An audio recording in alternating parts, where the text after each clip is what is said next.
Every day your business operates, your digital files multiply.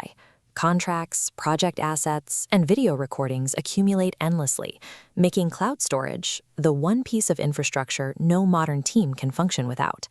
To manage this, most small and medium enterprises rely on Google Workspace or Dropbox.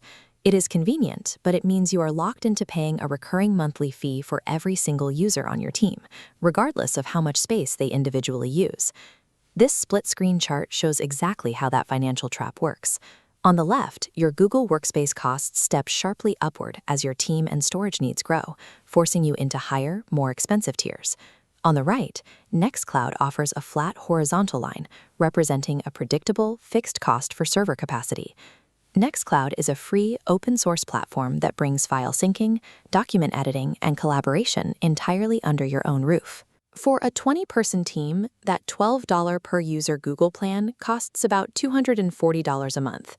Nextcloud server space runs between $60 and $100 for the entire company. That gap represents an annual savings of $1,700 to $2,100. But to realize that ROI, we must objectively ask if the cash savings justify the technical work required to maintain the system yourself. Escaping the per-user pricing models of big tech is entirely possible, but it requires trading frictionless convenience for the direct responsibilities of operational ownership. Moving from a hosted cloud provider to self-hosted infrastructure changes the physical reality of your data. You are no longer renting space on Google servers. You are building your own. The primary benefit here is scale. Your storage limits are now dictated exclusively by the size of the physical hard drives you purchase. The arbitrary tier limits that force costly software upgrades disappear completely. This chart weighs the technical effort against business impact. Escaping storage limits delivers massive cost-saving impact, but plots high on the effort scale. You must actively provision correct server capacity up front. The actual installation process is straightforward for technical teams. Deploying Nextcloud via Docker simplifies the setup, getting the core system running on your hardware in under an hour. However, the work doesn't end at installation. If you have a large team syncing heavy files simultaneously, you must monitor the server and manually tune performance to keep things smooth. Nextcloud software is completely free, but it represents a budget reallocation. You stop paying Microsoft or Google for user licenses and redirect a portion of those funds toward raw infrastructure and the IT labor to maintain it. This dashboard mockup shows how Nextcloud extends well beyond basic file storage.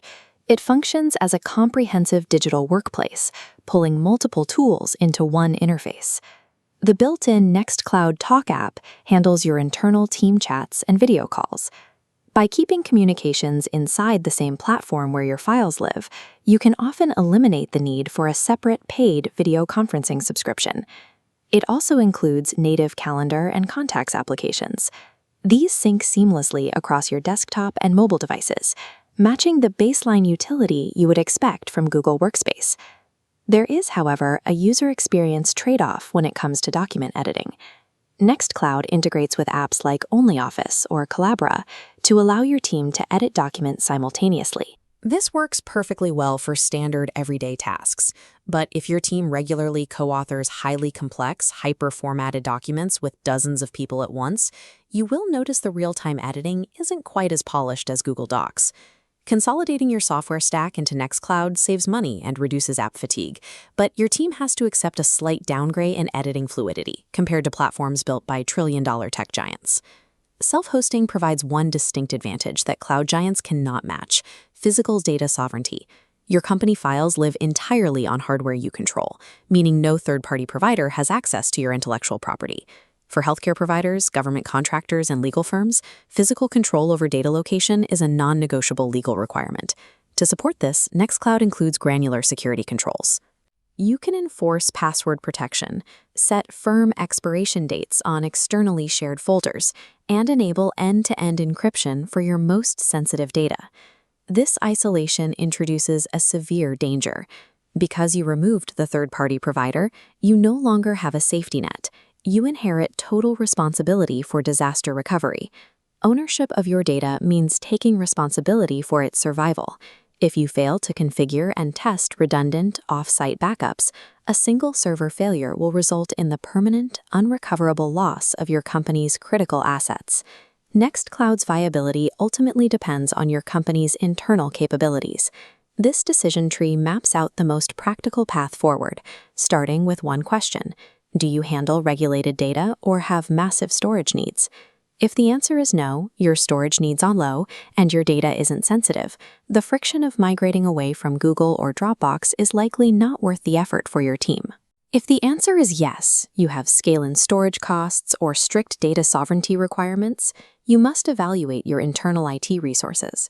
If you have a tech-savvy team capable of managing server infrastructure, deploying the free Nextcloud Community Edition on your own hardware yields the highest ROI. If your team is IT constrained, you can still escape Google's strict limits by partnering with an official managed Nextcloud host. You get the platform and the predictable costs without ever touching a server. The software itself is universally capable. Your success depends entirely on choosing a deployment method that strictly aligns with your team's tolerance for technical maintenance. If you decide to make the move, avoid the most common migration mistake. Do not dump your entire historical file archive onto the new server on day one. Begin your migration strictly by moving your active shared folders. This cleanly establishes your new structure without the clutter of unused files. Next, roll out the desktop sync client to a small pilot group first. This gives you time to catch any server performance issues or configuration errors before exposing the entire company to the new system. Most transitions take 3 to 6 weeks. During this time, keep both your old cloud platform and Nextcloud running in parallel.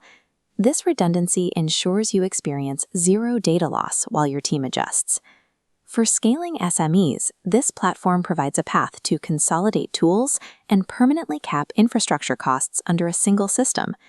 It offers a predictable alternative to the escalating taxes of the cloud giants, provided you are ready to stop renting your digital workplace and start owning it.